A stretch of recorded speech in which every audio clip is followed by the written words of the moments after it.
Good afternoon. Today, I made two vital calls, as I've been making for some months now. Two vital calls that on the situation in Russia and Ukraine. The first was to a bipartisan group of members of Congress who are currently representing the United States, along with Vice President Harris at the Munich Security Conference.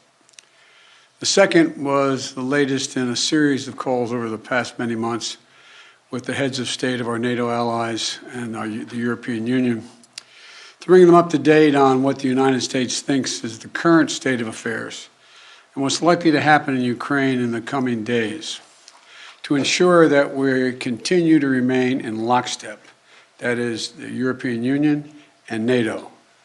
Despite Russia's efforts to divide us at home and abroad, I can affirm that has not happened.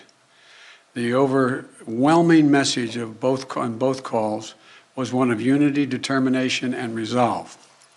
I shared with all of those on the calls what we know about a rapidly escalating crisis in Ukraine.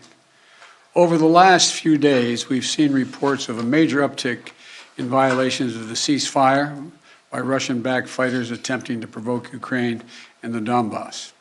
For example, a shelling of a Ukrainian kindergarten yesterday, which Russia has falsely asserted was carried out by Ukraine. We also continue to see more and more disinformation being pushed out to the Russian public, including Russian-backed separatists, claiming that Ukraine is planning to launch a massive offensive attack in the Donbass.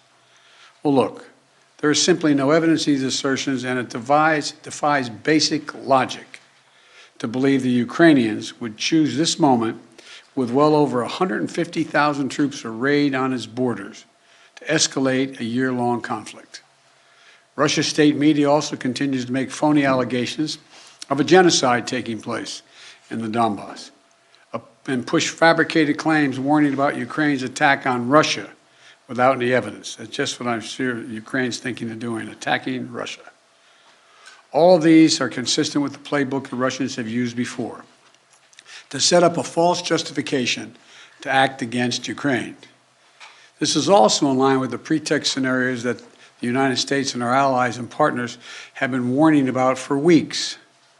Throughout these tense moments, the Ukrainian forces have shown great judgment and, I might add, restraint. They refused to allow the Russians to bait them into war. But the fact remains, Russian troops currently have Ukraine surrounded from Belarus along the Russian border and with Ukraine to the Black Sea in the south and all of its border.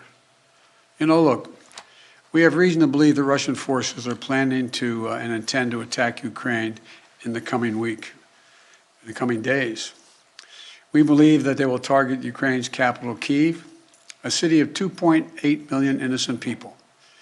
We're calling out Russia's plans loudly and repeatedly, not because we want a conflict, but because we're doing everything in our power to remove any reason that Russia may give to justify invading Ukraine and prevent them from moving. Make no mistake, if Russia pursues its plans, it will be responsible for a catastrophic and needless war of choice.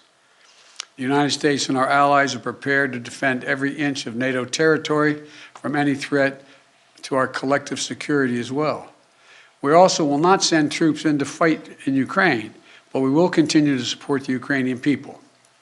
This past year, the United States has provided a record amount of security assistance to Ukraine to bolster its defensive, $650 million from Javelin missiles to ammunition. We also previously provided $500 million in humanitarian aid and economic support for Ukraine. And earlier this week, we also announced an additional sovereign loan guarantee of up to $1 billion to strengthen Ukraine's economic resilience. But the bottom line is this: the United States and our allies and partners will support the Ukrainian people. We will hold Russia accountable for its actions. The West is united and resolved. We're ready to impose severe sanctions on Russia if it further invades Ukraine. But I say again, Russia can still choose diplomacy. It is not too late to de-escalate and return to the negotiating table. Last night, Russia agreed that Secretary of State Blinken and Foreign Minister Lavrov should meet on February 24th. February 24th in Europe. But if Russia takes military action before that date, we'll be clear that they have slammed the door shut on diplomacy. They will have chosen war, and they will pay a steep price for doing so, not only from the sanctions that we and our allies will impose on Russia, but the moral outrage the rest of the world will visit upon them. You know, there are many issues that divide our nation and our world, but standing up to Russian aggression is not one of them. The American people are united. Europe is united. The transatlantic community is united. Our political parties in this country are united. The entire free world is united. Russia has a choice between war and all the suffering it will bring, or diplomacy that will make a future safer for everyone. Now, I'm happy to take a few questions. Nancy from Bloomberg. Thank you so much, sir. Do you think that it is wise for President Zelensky to leave Ukraine if an invasion is as imminent as the U.S. says it is? That's a judgment for him to make, and a determination as to whether or not. I've spoken with Zelensky a dozen times, maybe more, I don't know. And it's in the pursuit of a diplomatic solution, it may not be it may be the wise choice, but it's his decision.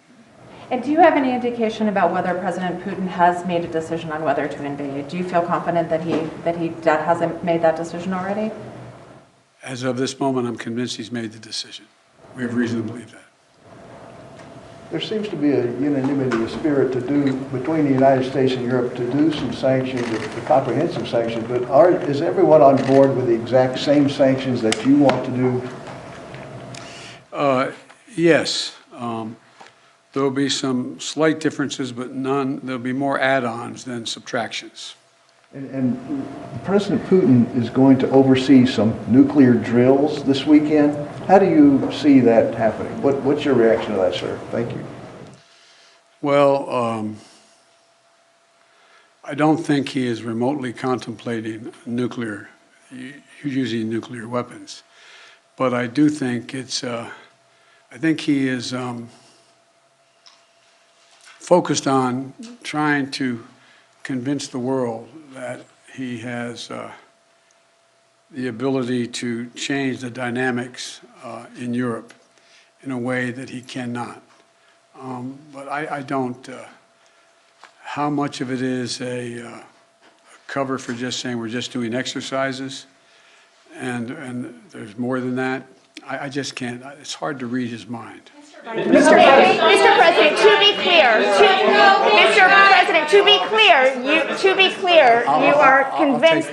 you are convinced that President Putin is going to invade Ukraine. Is that what you just said a few moments ago? Yes, I did.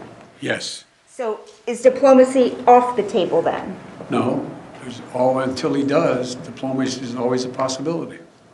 What reason do you have to believe he's considering that option at all?